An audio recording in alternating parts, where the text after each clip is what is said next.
Vermont experience is right. So, yeah. Anyway, having said that, let's go ahead and start zooming. Go ahead, Mike. This is Michael Grady with Ledge Council. Up on the screen, you will see Act number 182 from 2024 relating to banning the use of neonicotinoid pesticides.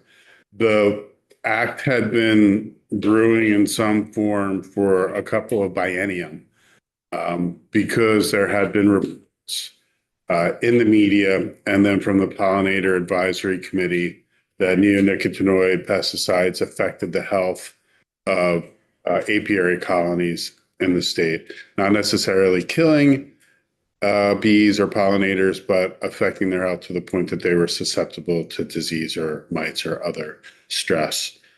So, following a New York law, which had gone into effect just right before you enacted Act 182, the General Assembly passed 182. It begins with a finding section related to why the act is being enacted. It begins with that wild managed pollinators are essential to the health and Vermont's agriculture environment and ecosystems, that there has been a decline in Vermont native pollinator species, and the Vermont Center for Ecosystem Studies and the Department of Fish and Wildlife state report concluded that at least 55% of Vermont's native species need significant conservation. Then goes on to discuss what neonicotinoids are, a neurotoxic systemic insecticide that's extremely toxic to bees, and they are the most widely used class of insecticides in the world. And then it lists the most common ones. Among other uses, neonicotinoids are commonly applied to crop seeds as prophylactic treatment. More than 90% of the neonicotinoids applied to treated seeds move into soil, water, and non-target plants, including to the Agency of Ag. Approximately 1,200 tons of seeds sold in Vermont in 2022 were treated with a neonicotinoid. Then goes on to discuss what integrated pest management is, that pest management technique that protects public health, where pesticides are a measure of last resort, and that neonicotinoid seed treatments are incompatible with integrated pest management.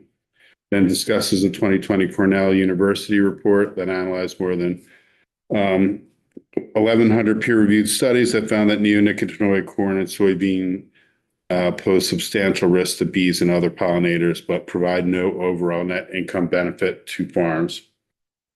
Then there's a 2014 peer-reviewed study from Harvard concluded that sublethal exposure to neonicotinoids is likely to be the main culprit for occurrence of colony collapse disorder.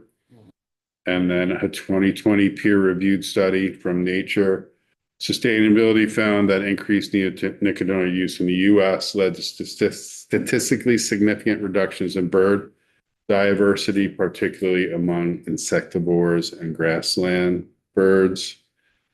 Then a 2022 Environmental Science and Technology study found that 95% of the 171 pregnant women who participated in the study had neonicotinoids in their body.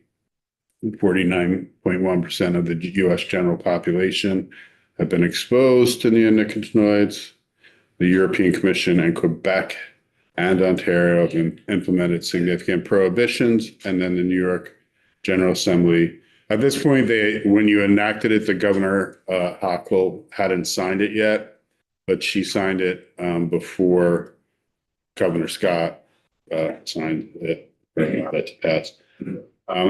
The New York General Assembly passed legislation that prohibits the sale or use of corn, soybean, and wheat seed treated with imidacloprid, clothianidin, thiamethoxam, notofuran, or cinnamiprid. Same legislation prohibits the non-agricultural application of those to outdoor ornamental plants. And then you get to the substance of the bill. It's amending one of the chapters in Title VI related to pesticides. There are two chapters in Title VI that regulate pesticide use. There is already a definition of well, let's stop here. Vermont uses the term economic poison for pesticide. And you will see on page 4 that pesticide this is interchangeable with the term economic poison. There's also a definition of treated article. It's a pesticide or class of pesticide that's exempt from federal regulation, but that is regulated in Vermont. And that's important because treated seeds are treated articles. So a treated article is when, let me step back. EPA regulates pesticides where they are manufactured or used. And so when a treated article is produced, the pesticide is applied to an article, say in Illinois. Once that production process is finished, EPA doesn't regulate the distribution of the product anymore. It's a finished product. And so that article can be sent out into commerce, and it can include anything from your sneakers to telephone poles to treated article seeds. Where the neonicotinoid is in a coating that's been applied to the seed. Its use is not regulated as a pesticide because it was regulated when it was produced, not when it was used. And so that's what a treated article is. Then you get a definition of neonicotinoid pesticide, which is an existing law. It wasn't changed by Act 182 last year. They are economic poisons containing a chemical belonging to the neonicotinoid class of chemicals. And generally neonicotinoids, it uses nicotine as a component, as the lethal aspect of the pesticide, because nicotine in specific amounts is lethal. There's a definition of agricultural commodity, definition of ag emergency, which is when neonicotinoids that are banned under this bill may be allowed. And we'll come back to that. A definition of crop groups under federal law, definition of environmental emergency, again, when the neonic that is banned may be used, and we'll come back to that.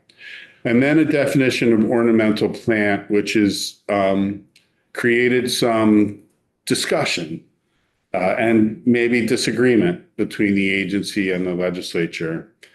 Last year, when you were discussing the prohibition on the use of neonicotinoids, you wanted to allow them for the treatment of trees when the trees were not blooming or cropping. The agency has looked at this definition of ornamental plants and specifically the reference to perennials to say that trees are perennials. And because perennials are listed, and because we'll see in a minute that neonicotinoids are prohibited from application to ornamental plants, that they are also that means that they are prohibited from application to trees. So that is how they're going forward with implementation of the law. Steve and I had a fairly lengthy email thread discussing the entire issue. Mike Rice, who was the reporter of the bill last year, was involved and clearly said that the committee had discussed allowing the use of neonicotinoids for tree treatment. The agency is sticking to its interpretation. The agency is aggressively enforcing its interpretation of this language, which is in conflict with what we believe our intent was, but nevertheless. And an important part of my discussion with Steve, and it's really kind of a core statutory interpretation conflict, is that courts are supposed to give effect to the legislative intent. And it was clear from your legislative intent that you wanted this to be allowed. But courts are also supposed to interpret the plain language. And according to Steve, the plain language, a perennial is a tree. But there are different definitions of perennial in in state law. And so you could have picked what you wanted to allow for legislative intent, but they didn't. Representative O'Brien. So Mike, for example, were neonics being used to treat, say, ash trees for EAB, Yeah. and now they're not allowed? But when I don't know if the agency has put it into place yet, remember, because the effective date of the whole for the provisions, it depends. It's either 25 for some and then it's 29 for others. The prohibition on ornamental plants is 25. So that kicked in right away. Yeah, or yeah, okay. So is that what about apple trees? Well, apple trees, when in bloom, were already contemplated the application to them when they were in bloom. But that's where the discussion arose. It arose about are you allowed to treat orchard crops with neonics when they're not in bloom? And this committee had that discussion and decided yes, that they could. But the agency is now saying no. All right, and yeah, that's fine. Why allow one sector of agriculture to use it and the other one not? You familiar that maybe instead of using neonics, farmers may be forced to use them bromides, which are 300 times more toxic than neonics? Hold on a second. I want to stick to the language of the bill here and not get into it. Editorializing? Yeah. We can certainly, if the committee would like, we can, revisit that. But I think that the critical issue here is an interpretation not on orchards, Mike, but on other Right, it's arbor. right. It's arborist. Arborist, As Representative O'Brien noted, it's the treatment of ash saplings, it's treatment of some other trees. Where the agency is interpreting the language, it's at the moment anyway, it has not, as far as I know, been a conflict for orchards. Representative Boston. Yeah, I guess I'm just wondering how soon we think we might be amending and moving this forward, because as a new person on this committee, I am not familiar with the issue of trees and I don't feel ready to. No, there's no, sorry, sorry, I probably should have been a little clearer of the context here. We're not, as far as I know, considering any amending or moving anything forward. There is and we'll get to this later, the part of the bill asks the agency to propose rules.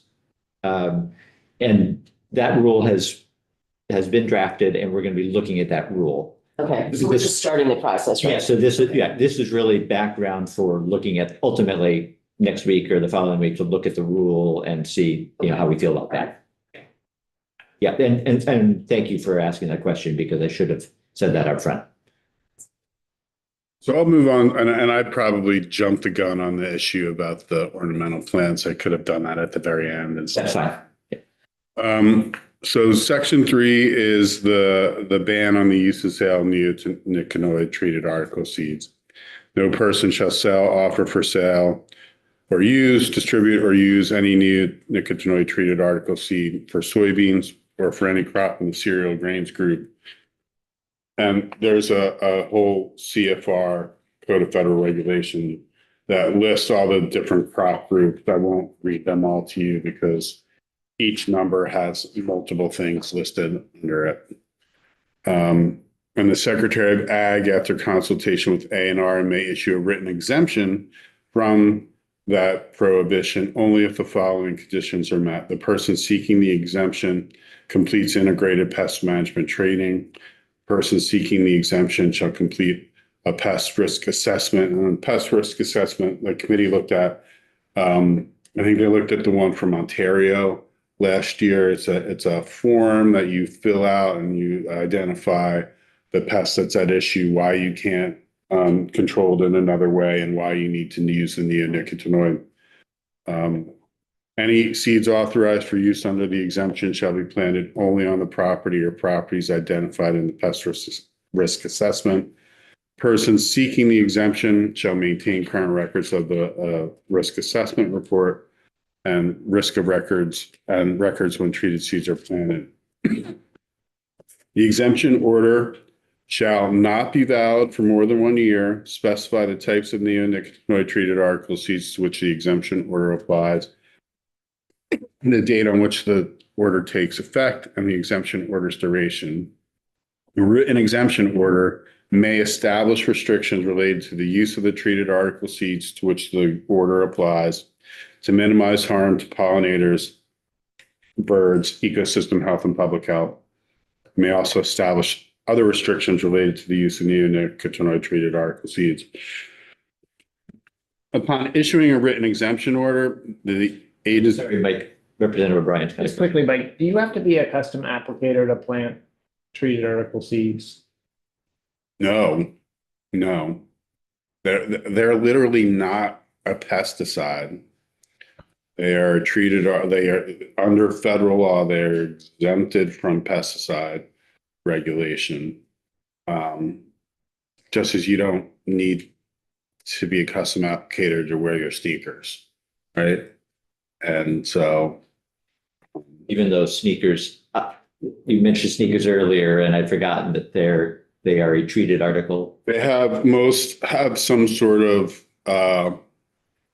antimicrobial applied to the footbed or to the interior of the shoe to control odor and fungus. I know at one point silver biocide was used, but I'm not sure what the most prevalent is now. And so that's in sneakers, it's in your underwear. It's fairly ubiquitous. Pet collars, right? Pardon? Pet collars, don't. Yeah, and it's not just neonicotinoids, it's every. Topical Blantek medicines. Neonicotinoids. So moving on from there, when the agency issues a written exemption order, they submit it to you, and you are going to post it to your website so that there was full transparency about where exemption orders were issued and specifically geographic area. And then the Secretary of Ag, after consultation with ANR, may rescind a written exemption order. So that's neonicotinoid treated seeds. So that's what 182 did for treated seeds. It banned them for certain crop groups and the cereal grain crops, and allowed for their use in certain specific situations under a written exemption order. And then you can't come to the prohibited use, not just of treated article seeds. It's the following neonicotinoid pesticides are prohibited. Outdoor application to any crop during bloom. So any crop blooming, it doesn't matter what crop group it is. The outdoor application of neonicotinoid pesticides to soybeans or any crop in the cereal grains crop group. The outdoor application to crops in the leafy vegetables, brassica, bulb vegetables, herbs and spices, and stalk, stem. And again, there's usually multiple crops under each one of those numbers. And then last, the application to ornamental plants. Those are all prohibited. And then the Secretary of Ag, after consultation with ANR, again, may issue a written exemption order. But here, there has to either be an environmental emergency or an agricultural emergency in order for the exemption to be issued. And let's go back to what those two things are. An ag emergency means an occurrence of any pest that presents an imminent risk of significant harm, injury, or loss to ag crops. And an environmental emergency means an occurrence of any pest that presents a significant risk of harm or injury to the environment, or significant harm, injury, or loss to ag crops, including any exotic or foreign pests that may be preventative quarantine measures to avert or prevent that risk. So some beetle from some other country is imported into Vermont and it can't be controlled with any other treatment, it could get a written exemption order under an environmental emergency. There has to be a finding that no other less harmful pesticide or pest management practice would be effective in addressing the environmental emergency or the agricultural emergency. Again, like the exemption for treated article seed, it's not valid for more than a year. You can specify where it's going to be used, how it's going to be used, for what crops, geographic scope, what farms, etc. They provide a detailed evaluation determining that an ag emergency or an environmental emergency exists. We can establish restrictions on the use, which the exemption applies. It can establish other restrictions related to the use. Again, the exemption order is submitted to you, the General Assembly, for posting on the General Assembly's website. And then again, Ag and A&R can confer and rescind the exemption order. Section 5 relates to registration of pesticides. All pesticides have to be registered with the Agency of Agriculture in order to be distributed, sold, or offered for the sale in the state. And they have to register annually. Moving down, unless the use or sale of the neonicotinoid pesticide is otherwise prohibited. So a couple of years ago, you required that neonicotinoid be not freely available for outdoor use. So if it was an outdoor use pesticide, it had to be a restricted use pesticide.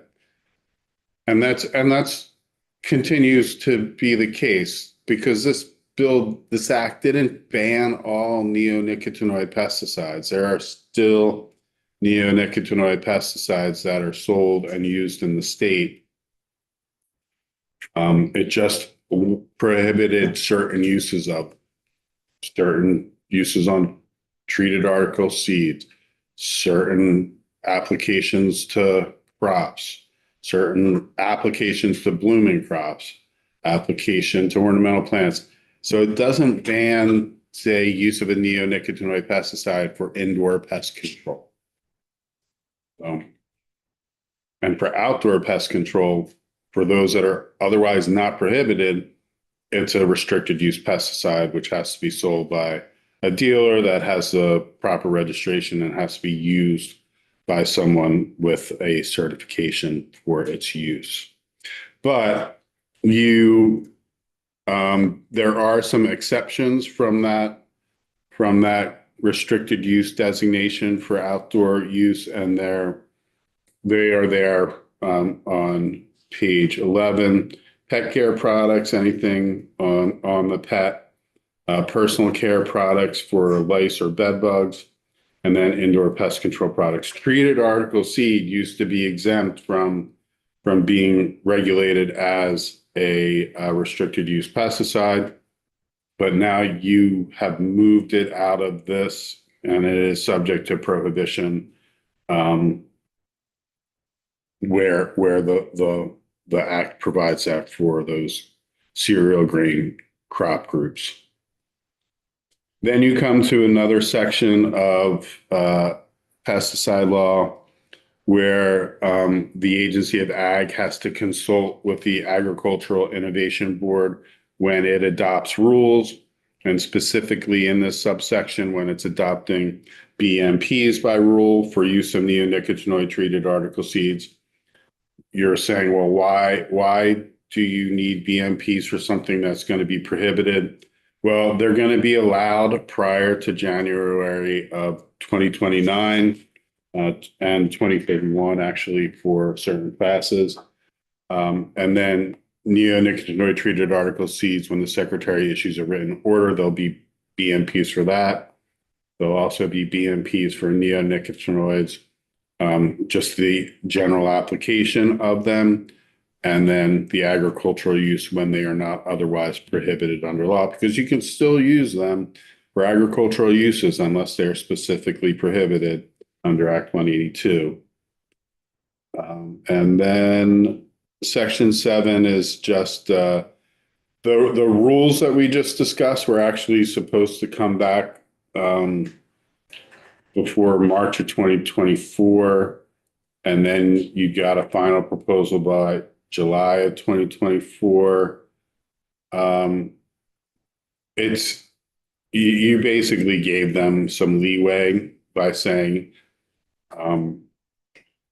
by enacting this, basically, you gave them leeway to amend their rule and come back to you.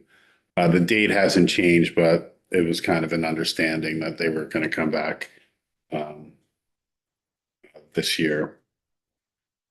And then a large part of the conversation with Act 182 was supply. Supply of treated article seed, application of neonics, whether it will put the ag sector at a disadvantage, whether or not the ag sector was just going to move to an alternative that was arguably more toxic, or if there was any available non-treated seed that could be used as a substitute. You took a lot of testimony from seed dealers, Quebec, specifically Quebec, they were using untreated seed and they had not seen much need for exemption orders. And so what you did to make sure that there was suitable supply, since the seed dealers basically said that if New York was going to require it, they were going to do it and it was going to be available. So the ban on the use and sale of neonicotinoid treated article seeds shall be repealed if the prohibition on the use of neonicotinoid treated article seed in New York is repealed. And the prohibition on the use of neonicotinoid pesticides or ornamental plants, it would be repealed if the prohibition on ornamental plants in New York is repealed. So that as a contingent repeal, you tied yourself to New York. So if New York in some way repeals those or repeals aspects of them, you would be repealing those programs. And then there's the effective dates, which are also contingent on New York's law. New York did it.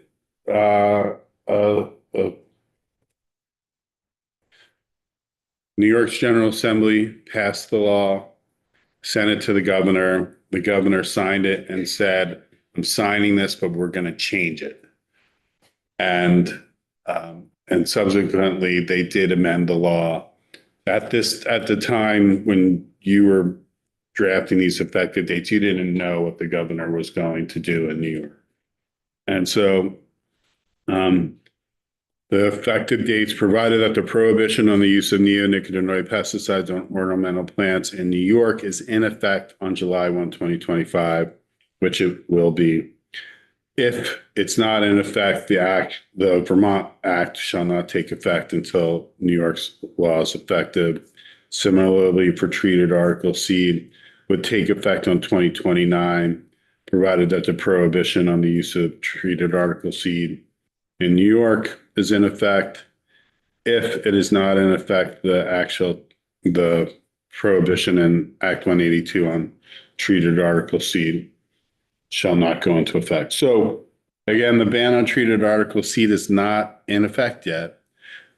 You wanted to give the seed industry time to be able to respond to the need for either untreated seed or alternatively treated seed. And so that really won't happen. I think the seed dealers say that they don't start manufacturing for a season until like 20 months before the season. So they probably haven't even gotten to the point where they're ramping up production for the 2029 deadline. Okay, good, thank you. So we've got about 5 minutes before Professor Darby joins us. Just picking back to the concern that we discussed briefly at the start about arborists. How would the agency enforce its interpretation? Does it require an arborist to be licensed and withhold that, permission, or would it just say, no, you can't do this, and leave it there? So there's two ways. The arborist could apply for an exemption order trying to make a point that it's either in an agricultural emergency or an environmental emergency, and get that exemption for a year. Or if the arborist doesn't seek that exemption and continues to apply, the agency can enforce. One of the things that's not transparent in the act is that enforcement is under the agency's general enforcement authority and under its enforcement authority for pesticide violations. So they have this whole process. You've kind of dictated to them the way that you want them to enforce agriculturally, which is write a letter to the violator, say you need to do this to come into compliance, give them time to comply, check back with them. If they haven't, then they move to an administrative order and a civil penalty. The agency doesn't have to follow that process. It's the preferred process written in the statute, but it's not mandated, it's preferred. So if they saw an issue with an arborist applying, they could immediately respond and enforce. They could issue an administrative order or requiring stoppage of the practice or remedy. So there's what they would have for any enforcement, any tool that they would have under their general enforcement authority. So I'm curious as to how they are going to implement that interpretation of the ban on neonicotinoid plants to ornamental plants. What do you mean by how they'll implement it? Because they haven't had to implement it yet, because the prohibition is not till July of 2025. And so how they address it in their rules or how they actually enforce is I'm just curious. So speaking of rules then, so section 7 up on page 13, this is the rule section, and you mentioned that the dates there had come and gone, essentially. So we do have this proposed rule, Mike, and I think we're going to try and have you come in next week and walk us through that. And then hear from either the agency or I'm not sure who it is we're hearing from, to also walk us through that. So whether that will shed any light on this question, I'm not sure. You had a hand up, John? Yeah, just to be clear, Mike, so the universe we're talking about here is ornamental plants, though, as in like the emerald ash borer, it'd have to be an ash tree planted for aesthetic reasons, like that's all we're talking about, or is it every ash tree in the state of Vermont?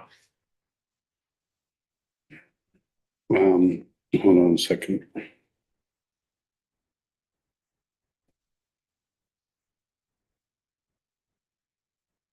Seemed like they were ornamental plants was sort of a smaller subset of. Steve and I had that discussion. I'm just gonna have to find it in the thread.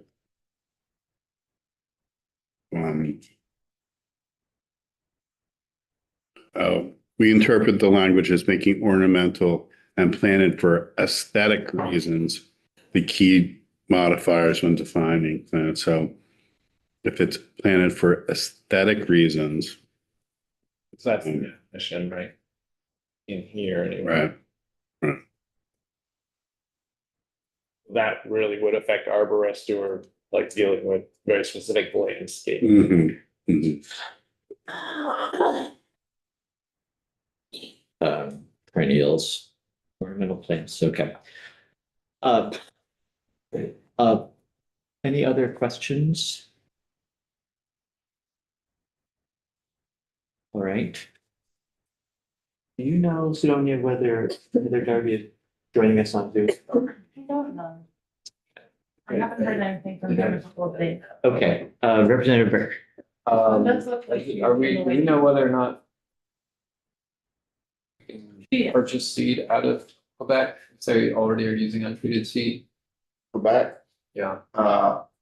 last I heard, the big three, Corteva and Pear, and the other one, refused to send treated seed into Canada now, like in Ontario. They were working through, trying to get it by exemptions, and then the Quebec government came down harder on the exemptions, and the big three just said we're not sending north anymore.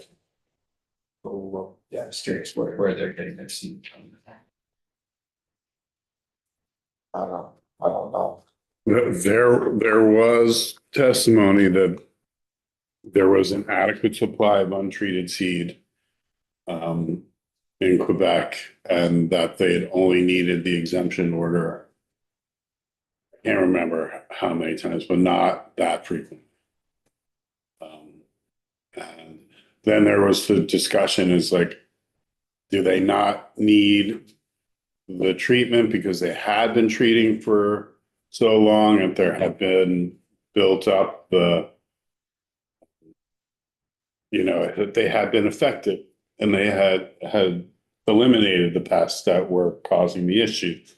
And it will only be a matter of time before, with usage of the untreated, that those pests will return. And they said that they couldn't make that conclusion. So, Professor Darby may be able to elaborate on that a little bit too, in her testimony last year. Just wanted to check in and make sure you could hear us, Heather. I can. Great. Thank you. Good morning. Hi, how are you? Well, thank you. Good. We've got some new committee members this year, so just want to quickly introduce ourselves to you, and I'll turn it over to you. We are a smaller committee. There are 8 of us now, and half of us are returning members, so half of us are new. So I'm David Durfee. I am from Shaftesbury, and nice to see you again. And let's go around this. Hi, Heather. Heather Supernaut, Windsor 4, Barnard, Pomfret, Bridgewater, West Hartford. Good to see you. Hi, Heather, John O'Brien, Windsor Orange 1, Royal Plantation. Hi, Greg Burt, Cabot, Danville, Peachum. Michelle Boslin, Wyndham 3, Westminster, Rockingham, Brookline. Hi, Heather. Richard Nelson, Hi. Irving. I'm Linda Morgan. I represent Grand Isle County and western portion of the town of Milton where I live. And Representative Lipsky is testifying in another committee, may be joining us this morning.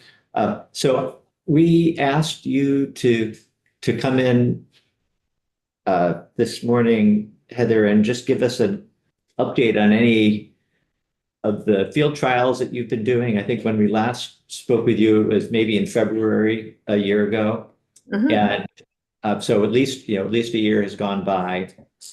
We're curious just to hear whatever updates you might have. Yep. And we've just had Mike O'Grady, Ledge Council, give us a refresher walking through the legislation that we passed last year. And as you recall, part of that dealt with a pending prohibition on treated seeds, neonic treated seeds, pending the date in the legislation is 2029, and that's tied to New York State's Yep. legislation. So yeah, if you've got, I don't know if you have anything you wanted to share on your screen, you're welcome to do that. But Okay. however you'd like to do it. Okay, yeah, I do have a presentation to share the results that we've been finding over the past couple of years. So I'm Heather Darby. I'm an agronomist here and soil specialist at the University of Vermont Extension. And as many of you know, we started working on neonicotinoid, primarily education, about 3 years ago as, conversations and information and data started to be shared around some of the risks possibly associated with using neonicotinoid treated seed. So we wanted to make sure that, farmers knew about possible issues, but also possible ways to manage any, possible like non-target impacts from these pesticides. So we started working on that about 3 years ago, and then realized that there was very little current research on the pests that are being controlled through neonicotinoids.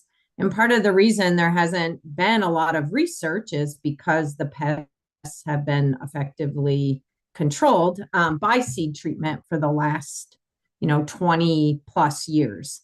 And so there's really, a dearth of like research around risk and damage to agricultural crops. Certainly the research that has been looking at the off-target impacts has been growing, right? So that research has been growing. So where neonics are getting into the environment, but what hasn't been growing alongside of that are, solutions and also,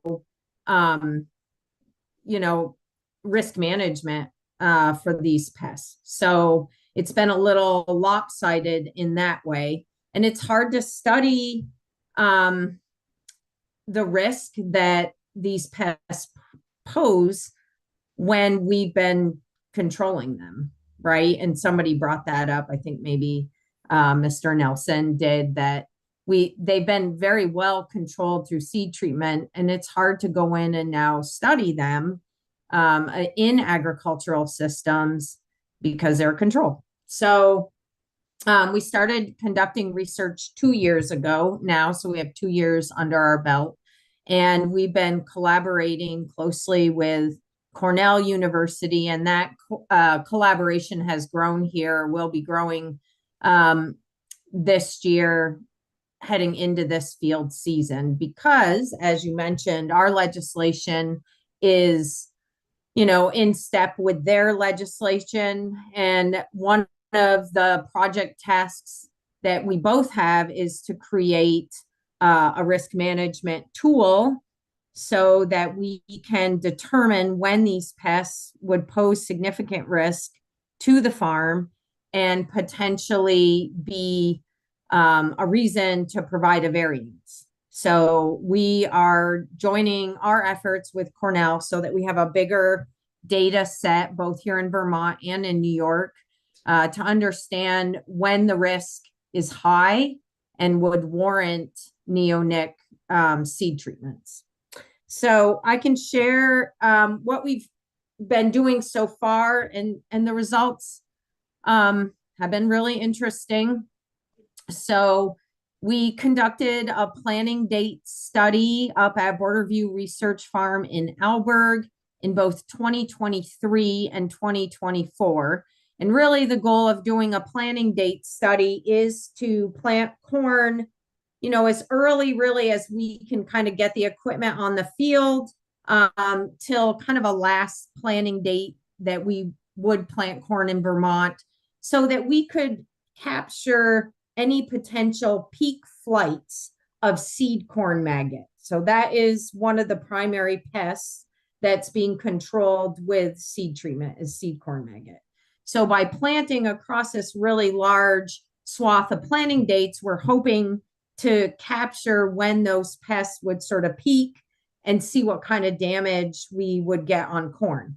And we did this with treated and untreated seed, so that we could, look at how well the treatment is working and what the real differences are there. So we planted corn, and this is data from 2023. The 2024 data is not quite done yet, but the trends are very similar. So we had 6 planting dates starting in the 10th of May till mid-June. And again, we looked at pest damage to the populations, and then we looked at yields as well. So we, across the board in both years, actually have not seen any significant differences in plant populations between treated and untreated corn seed. Now you can see at any given planting date, sometimes the untreated was a little bit higher, sometimes the treated was a little bit higher, but those were not statistically different. And actually didn't always make sense to me. I would have expected to see better populations early on in the treated, but we didn't actually see that. We didn't see much difference at all. I do want to preface that untreated seed in these studies means that it is not treated with neonics, but it is treated with fungicide. So fungicides have been on corn seed for quite some time, and they are very important here in Vermont. They, especially in the early season, improve stands. So across the board, across all the planting dates, we didn't really see a whole lot of difference in the populations. So we also looked at yields. Heather, I'm going to interrupt you. Representative O'Brien So, has got a question. Heather, Yeah. your Albert Farm, the history of it, there's no sort of legacy or residual neonics or organophosphates. Not in this area. Right. Yeah, okay. So, right. Our goal was to try to select an area on the farm that did not have any near history of neonics in the soil. Yeah. So, yep. So these were the yields of that corn from treated and untreated plots. The treated is the blue bars and untreated is the brown. And you can see again, we didn't see a whole lot of difference in yields between treated and untreated corn across the study, across the planting dates.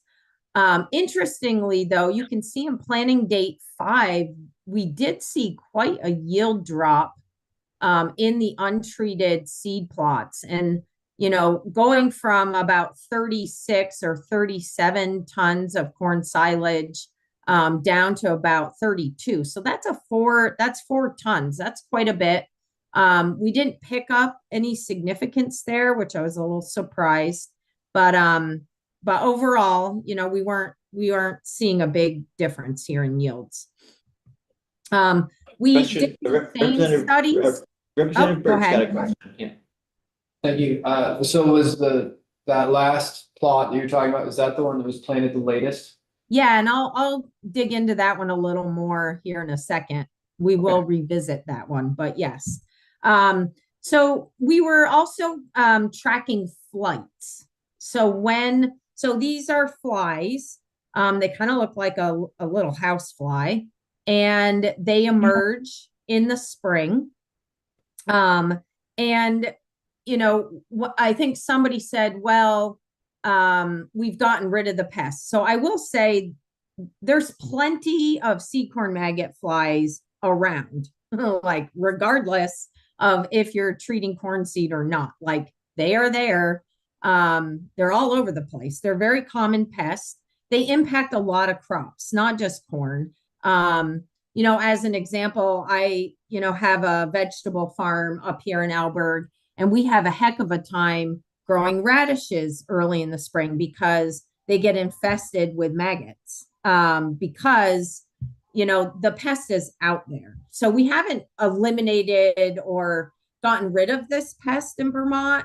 We've just controlled it in the cornfields because there's seed treatment. Okay. So you can see here, we've been tracking the pest in different sites. So this one shows you the Alberg, Franklin, and Addison site. And you can see in Alberg, we started putting out traps in early May before we planted. So we planted on May 10th, and there was a peak flight on May 5th, right? So you can see how many seed corn maggot flies we were trapping. And so we actually planted after that peak flight. Now, interesting, all of our other planting dates, right, sort of fell in the lull. So it takes about 30-ish days to go from peak flight to next peak flight. And really all of that depends on the weather, but on average, that's what I've been seeing. So you can see again, the next peak flight we had was 8th of June. And so if you remember, our last planning date was at that time. So it was right in line with that second peak flight. And that's why I think we saw that reduction in yield. And I don't know that for sure. Obviously, there could be a lot of factors there, but it was right in line with that flight.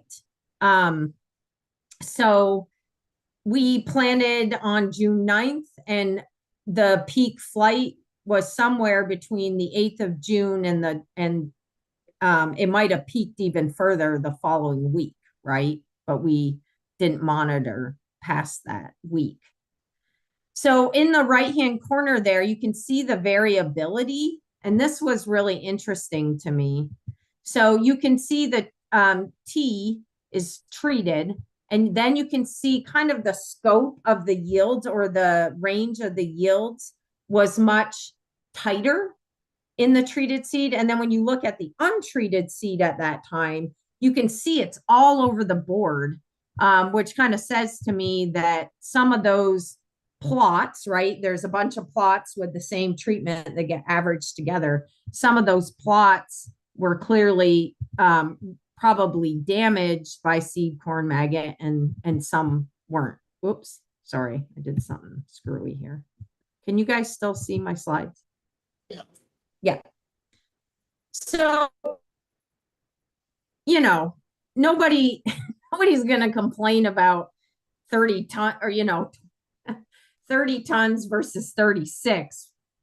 But we did see, that yield decline in those untreated plots. And it was really variable, the yields, right? So they went anywhere from 27 up to almost 40 tons. So some plots seemed to be impacted and some plots weren't. But definitely the untreated plots saw more impact than the treated. So we're continuing this year basically to, continue this planning date study. We're monitoring more sites around Vermont to look at when those peak flights are. And on average, like I said, the peak flights are happening in early May, and then again in early June. So you can see that for the Franklin site. You can see that we didn't capture a first peak flight in Franklin. We missed it. And we didn't capture the first peak flight in Addison either. We missed it. So we already put our traps out. They went out in April so that we can make sure we can better understand across the state where these peak flights are happening. Okay. So one of the questions that has been coming up is how much clethodim or neonics are left in the soil, year after year after year. And is it building up? Does it provide sort of control, right, from one year to the next without adding more? Those answers are not known. I will say that. And we are trying to figure that out. Like, how long will it take if a field has been treated with neonics for 3 or 4 years? How long does it take for those neonics to degrade in the soil? Those are questions we're trying to answer. So this was at Borderview Farm, and this is looking at neonics over a year. This is, again, this was in 2023. So that was, right, one of the wettest years on record. We had a lot of rainfall. This is also on a silty, kind of, I would say, relatively well-drained soil. So it's not a clay, and it's not really, really well-drained. It's a nice silt loam. So you can see before we planted in May, we did not detect neonics in the top couple of inches of the soil, but we did detect neonics in many of the plots from 2.5 to 6 inches. Now, mind you, we didn't have a history of neonics here that we knew of, but clearly there were neonics, in the soil when we measured it. So then we measured neonics in the soil across the growing season. Okay, so you can see 7 days after planting. Then you can see 42 days after planting, it kind of peaks. And then 147 days after planting, so that was in October, you can see the levels declined considerably. And then you can see almost a year after planting, so this was taken in April of 2024, we were back down to no detectable levels. And again, that was a very, very wet year. After coming out of really what had been 3 to 4 years of extended dry period. So definitely under those conditions, the neonics did degrade back down to below detectable limits in that research plot up at Borderview Farm. Thank you. Representative Burt. Yes, could you go back to that slide? That's a good question. So you were under the impression that there were no neonics Right. for a long period of time beforehand, but yet between 2.5 and 6 inches, there were 75% of the samples contained neonics. Yes. Yep. But then coming back 1 year later, after using seed treated with neonics, there was a 0% of the samples that came back Correct. Yep. at that same depth. What do Yep. what are your thoughts about that? Well, okay, so up at the research farm, we have lots of different types of crops being grown. And we had put this in an area where I didn't think we had planted neonic treated seed there. It had primarily been summer annuals, small grains, crops that don't normally come treated with neonics.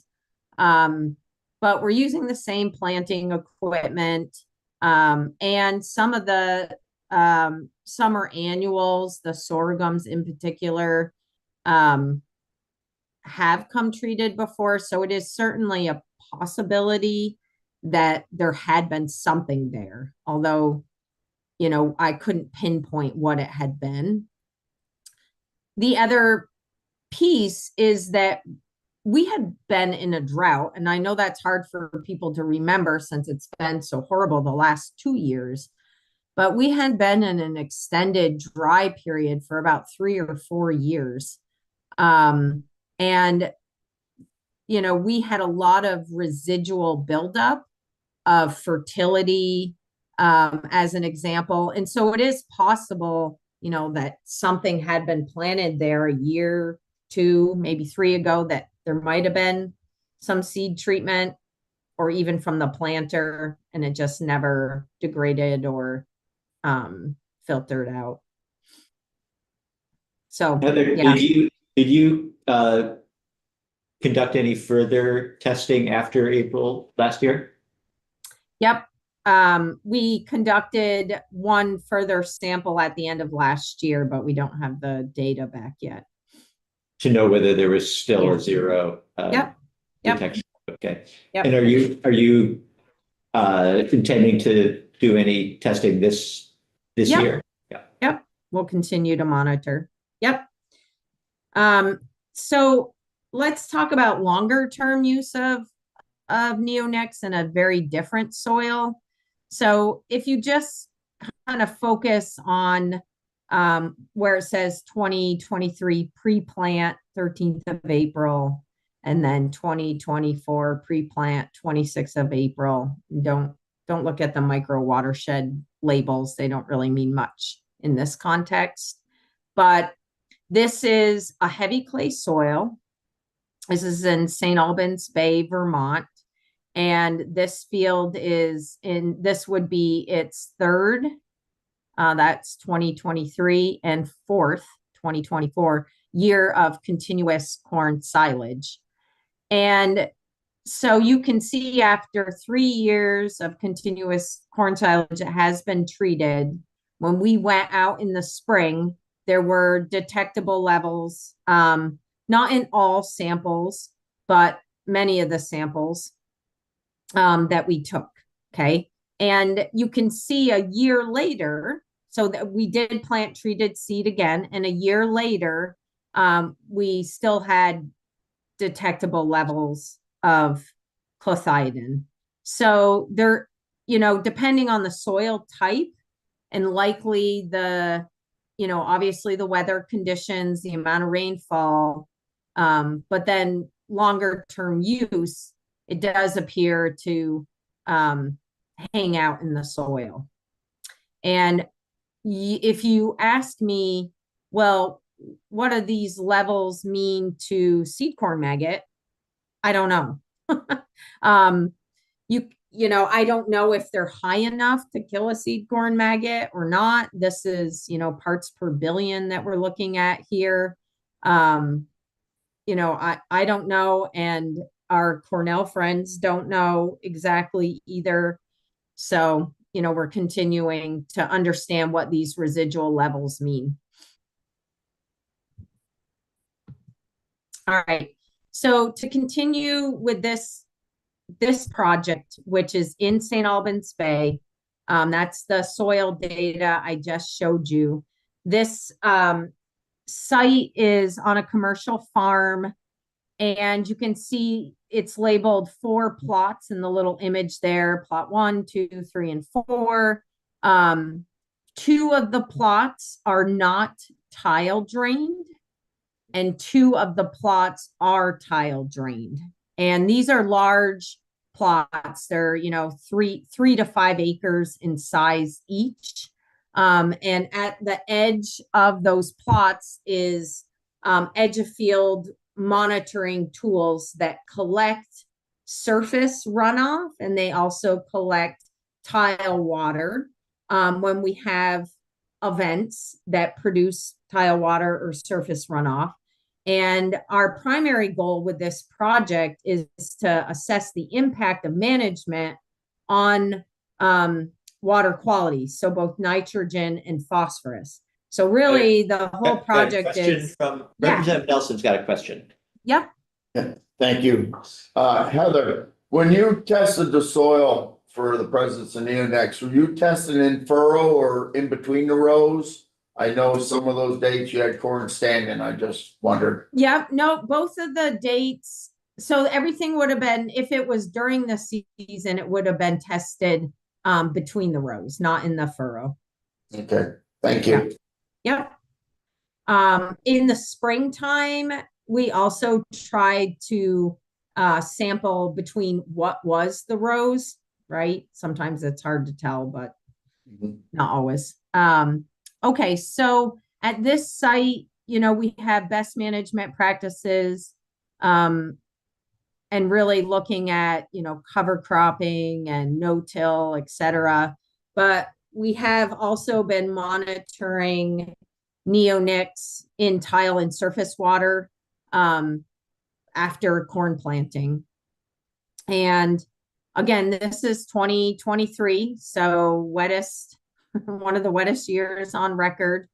And these are the dates where we saw neonics in tile water or surface water. And again, these are in parts per billion. So we saw kind of what I would call a flush of neonics on the 3rd of July. So the corn here was planted in May, right?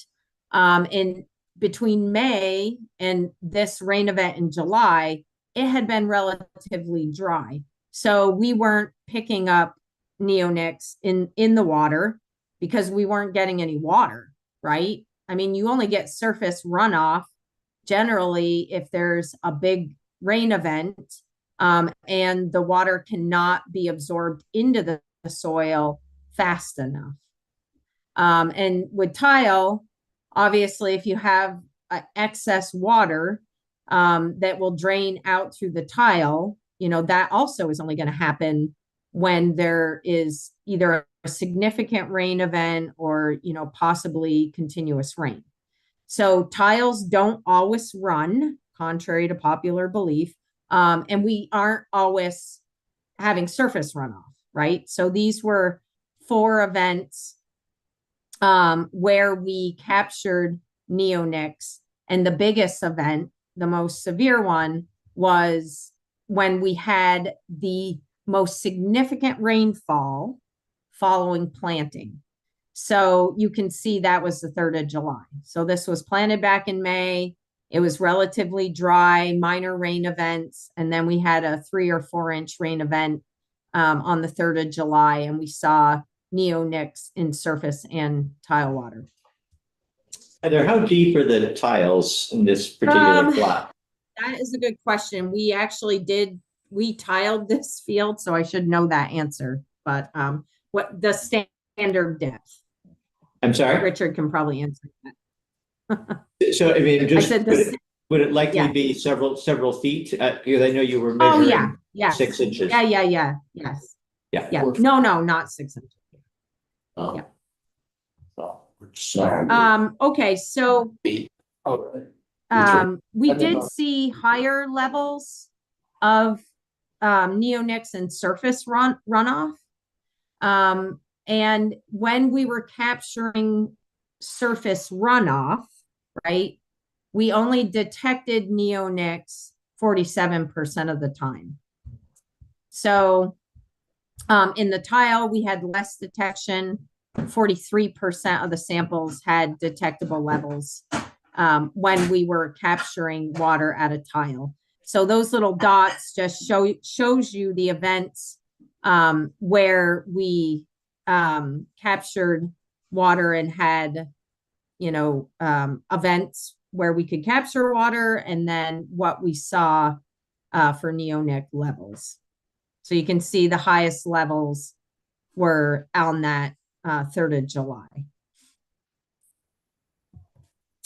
Okay, so I don't know how much time we have, but I do have some more information to share if you want me to keep going on planter dust. We have another 20 minutes. Okay. And I don't see any hands up, so please continue.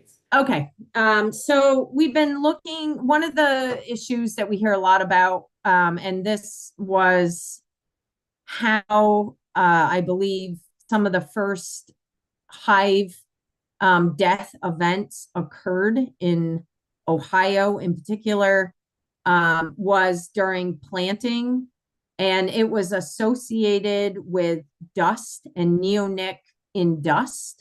Moving off from the fields and harming hives. So there has been actually a good amount of research done, at that time to try to understand this better and try to modify planters to reduce the amount of neonic that might dust off and make its way out into the environment. So we replicated the experiments that were done by the Corn Dust Consortium, which again, their reports are online if you haven't seen those. That was done in, I want to say 2015 and 16. And again, that's when some of these first hive deaths were reported. So we repeated their studies here in Vermont so that we could understand dust movement off from fields during planting, and how much was moving. So this was our setup. We had these posts with the slide plates. So 6 meters off the ground and about 30 centimeters off the ground. And then we had one dust plate also under the planter. And we place these collection points along the edge of the field.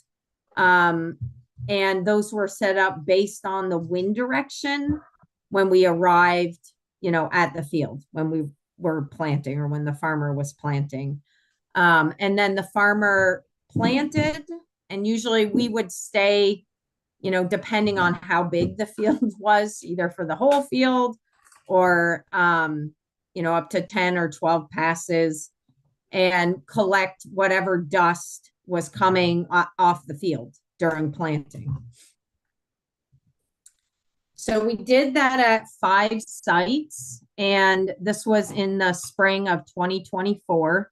So if you remember right, last spring, it was very, very wet. It was very cold. It was a very difficult spring to get anything done. Corn was planted relatively late last year because of that. And interestingly, there wasn't a lot of wind either, which is abnormal for spring around here. So we had low wind conditions and we had moist soil. So we didn't actually have a lot of dust movement. So we didn't really pick up a whole lot of dust, and I'll show you the data. But you can see we went to different soil types. We went to, different farms, different dates. We collected wind speed, direction, humidity, temperature, soil moisture. And, in the end, we actually didn't end up getting anything except for at one site in Middlebury. We caught dust coming off of the planter under the planter. So again, the ground was moist. There wasn't a lot of, dust moving around during planting last year. And, our results showed that. We are going to repeat that this year to, once again, try to evaluate movement of neonics during planting.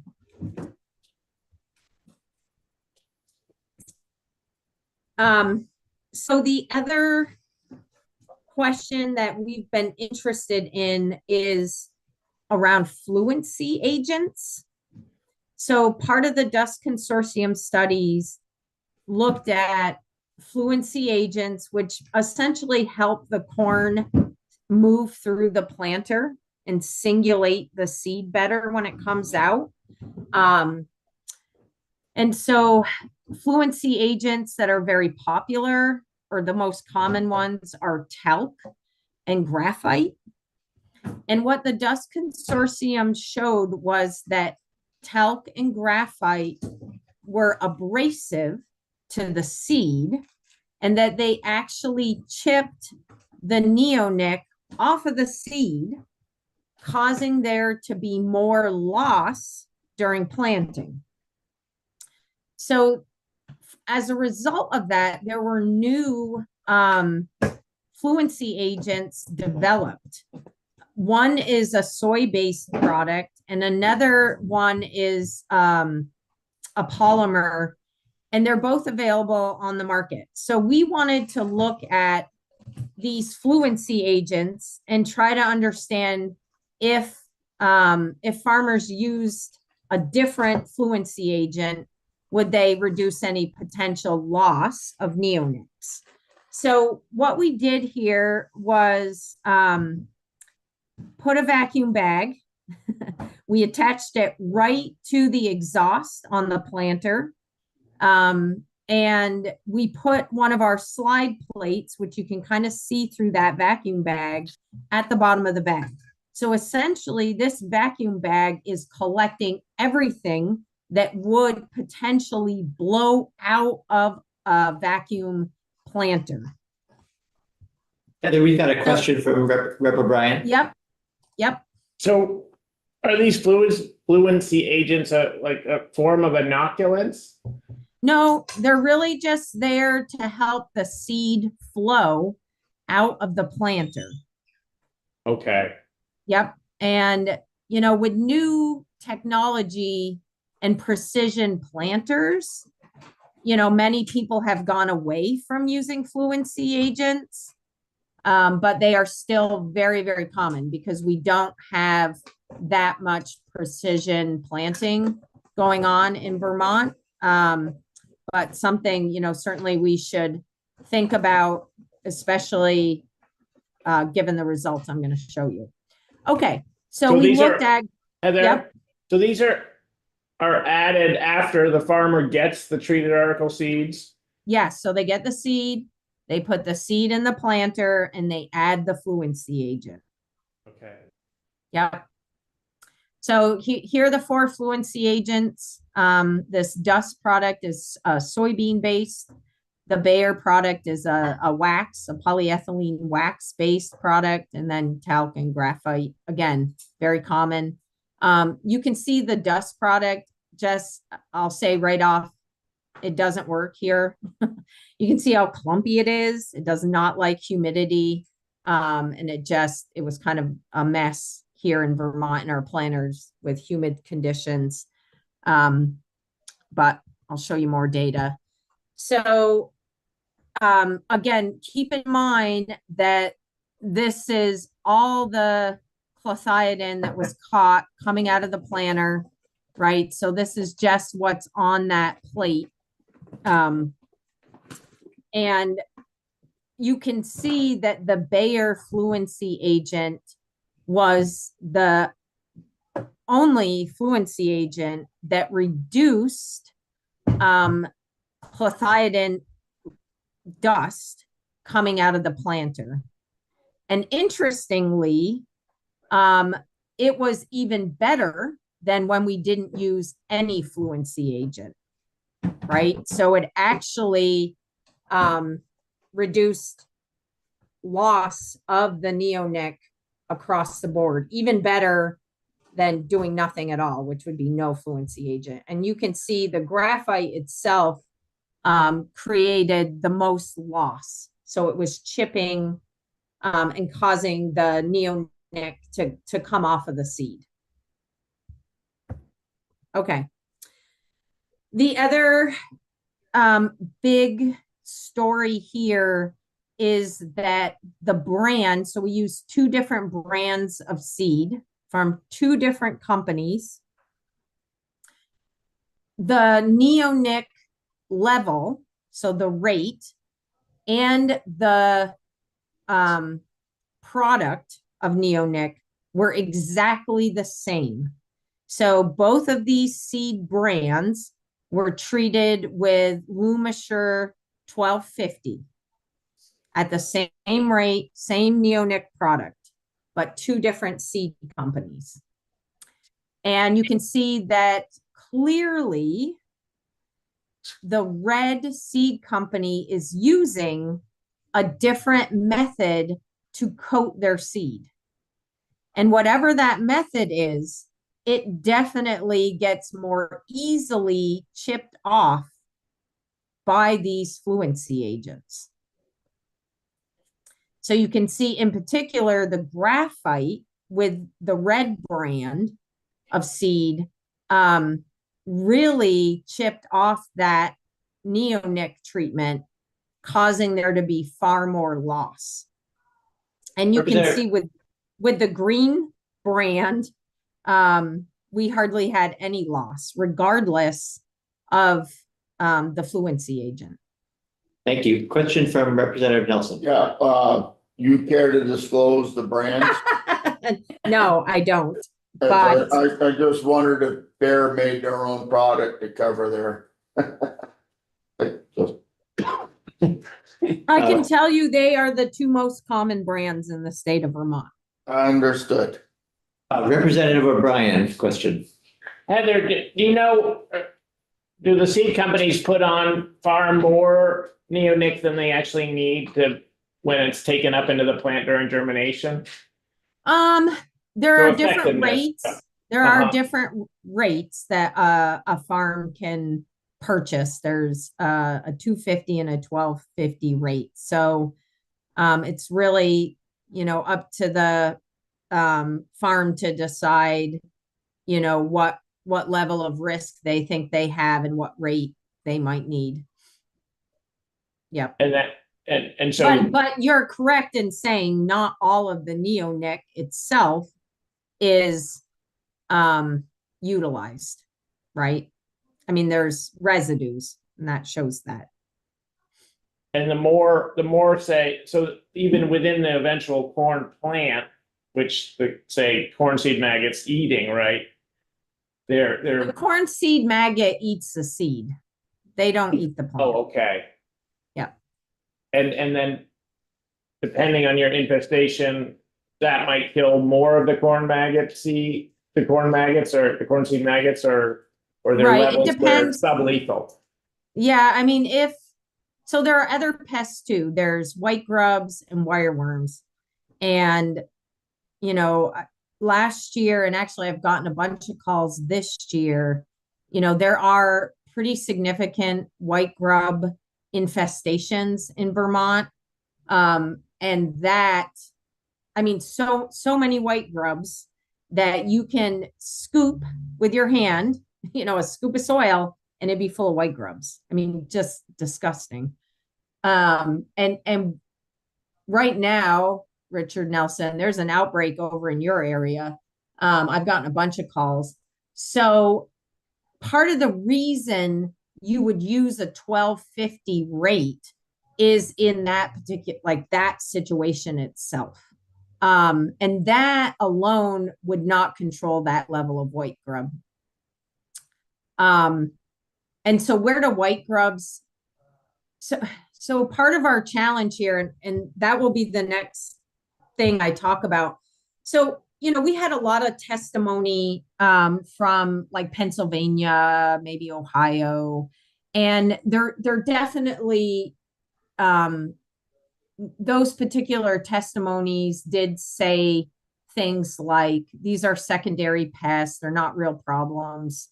And that probably is really true where they are, because they have a very different, not just climate, but cropping system than we have. And our cropping system, again, is conducive to these pests. So white grubs and wireworms build up in sod. And when we see significant issues is when that sod is then rotated to corn. And so the fact that we have corn hay rotations, that's when we see really, really significant issues with these pests. And so these farms that are calling have lost entire fields. It's not funny, but if you saw it, you wouldn't believe it. To white grub. I mean, completely wiped out. And so now, they're gonna turn those fields over, and they're gonna let the seagulls, this is real, like eat as many as those white grubs as they can eat. And then they'll go in and plant corn treated with neonics, and they might get a crop. Not Representative laughing, 'cause- Nelson. Yeah, they're gonna have a hard time finding seagulls, Heather. We have the I know. Vermont State landfill there, USDA Wildlife Services made it their life mission to control Oh. the seagulls, so. Okay, well, the guy called me from over in that area, and he said that I assumed it was seagulls. That was probably a wrong assumption. Maybe But he it's crows. said, yeah, he said that they have tilled the field. That's how many white grubs there are. It looks like they have gone out and tilled it. So we've been talking about what for him to do next. But, so these are real problems. It really isn't fair to say that this is being made up, because that is absolutely not true.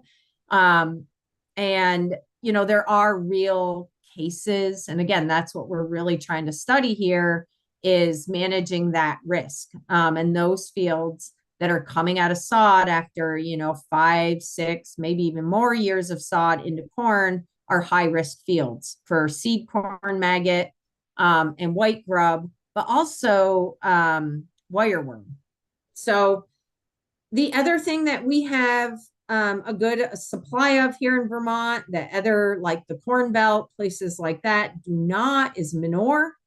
And the maggots themselves and the grubs and the wireworms, they're not after the corn. They're after decaying organic matter.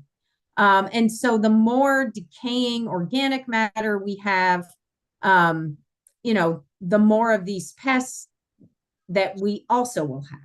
So we have looked at cover crops, tillage, manure, no tillage, trying to look at seed corn damage or seed corn maggot damage. And you can see it's all over the board here. So BM is broadcast manure. TM is, I don't know what TM is. Oh, sorry. Tilled manure. Sorry. NT's no-till. So you can see all the variability, right? And, we're not seeing any like real conclusion here around manure, tillage, cover crops.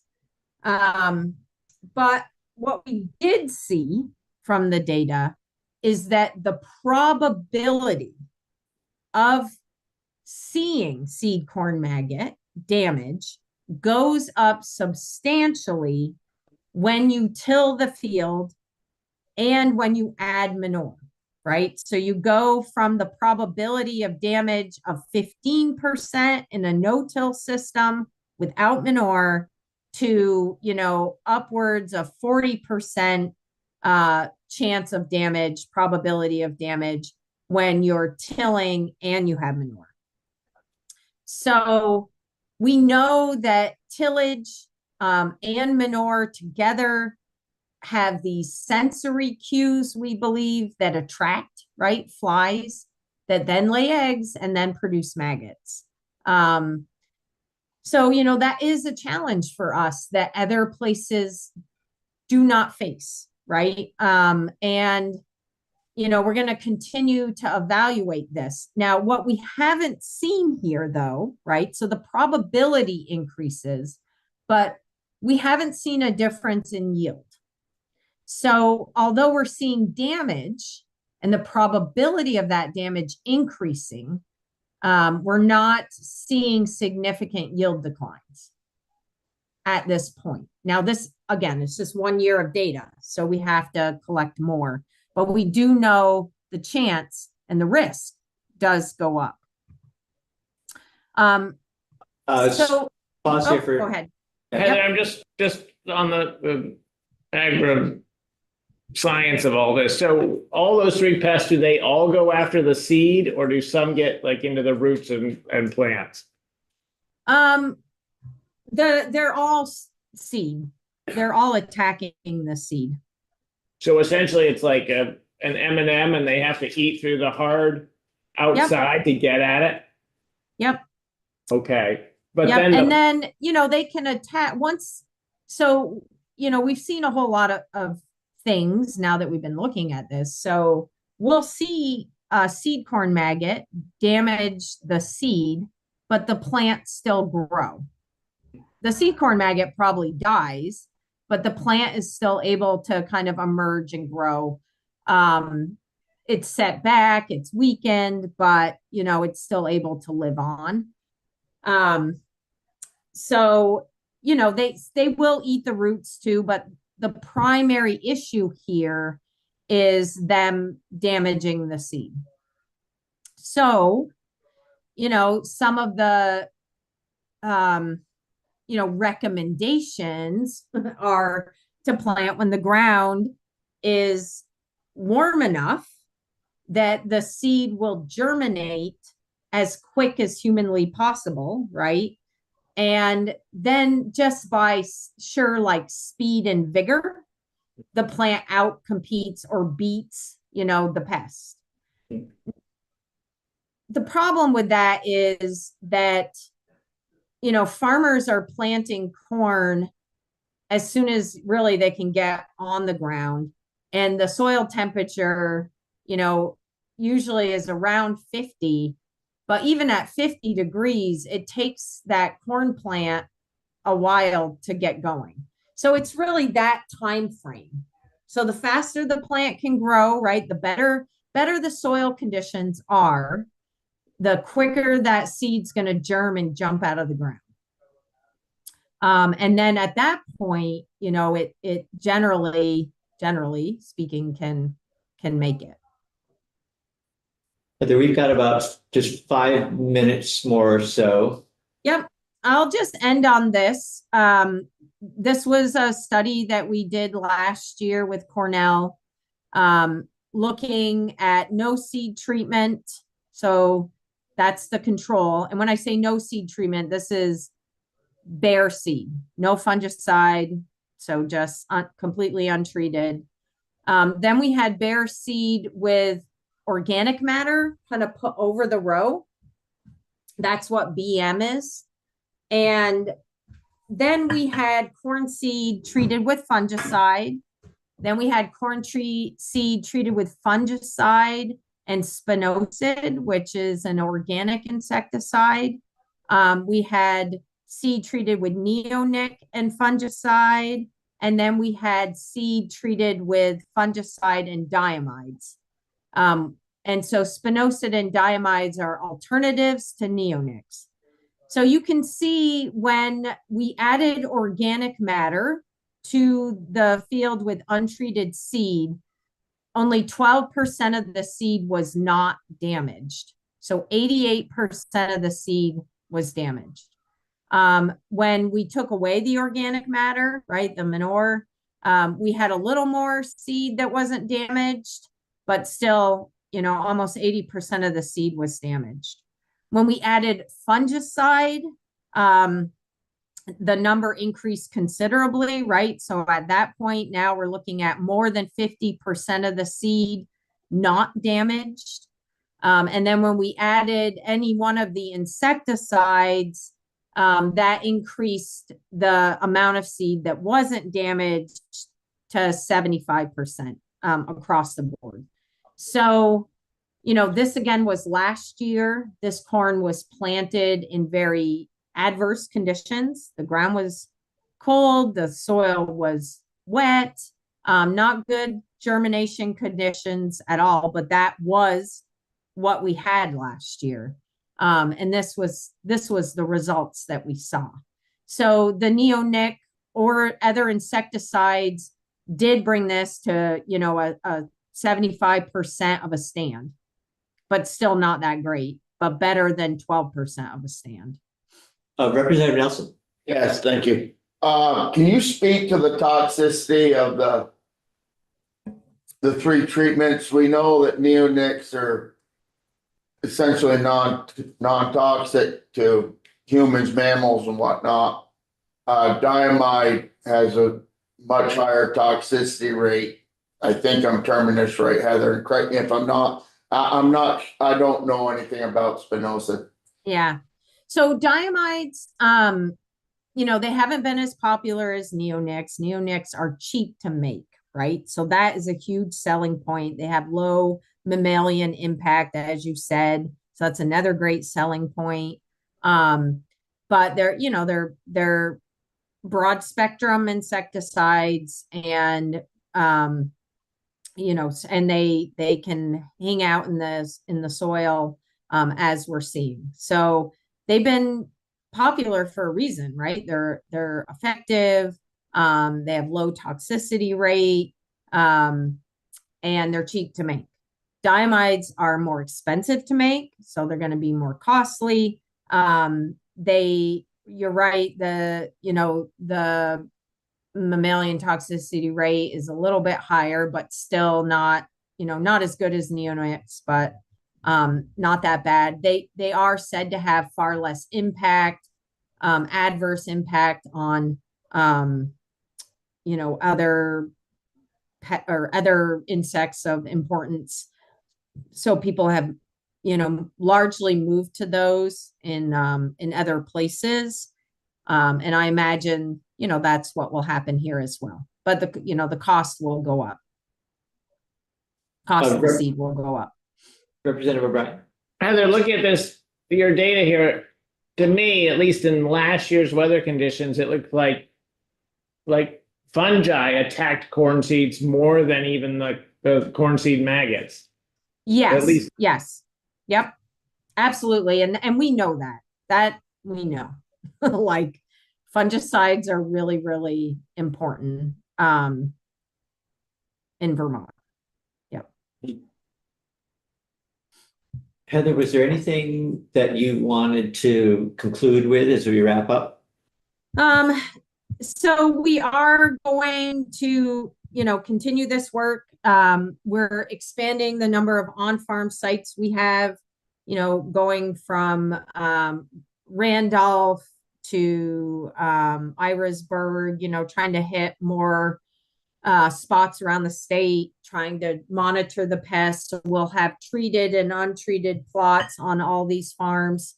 And our goal is to look at that over 3 years and have enough conditions to monitor risk, right? To understand where the risk is, and when we're going to see outbreaks. That's our goal, to achieve that, so that by the time 2029 rolls around, we know when variances need to be issued, under what conditions. And then the other studies will continue as well, looking at the impact of manure and cover crops, tillage, planting dates, all that stuff. So. And you're working with Scott McCart at Cornell at all? Yeah, I mean, I'm working primarily with Katya Pravida and Alejandro, both entomologists there. Scott runs the lab, so I haven't worked with him as much. Our samples go to Vail, not to Scott's lab. So yes, he's a part of the Cornell team, but I haven't worked much with him. Mostly with the agronomy people. All right. Well, thank you for that update. And I know that you said that you're still waiting on the results from some of the 2024 testing. If you have other information to share before we adjourn for the year, we'd, of course, be happy to have you come back in. Yeah, absolutely. Always happy to share. All right. Thank you. Have a good afternoon. Yeah. And can you please send me the slideshow that you used? Yep. I'll have to send it as a PDF. That's okay. Yeah, I just need to post it for that. All right. Thank you.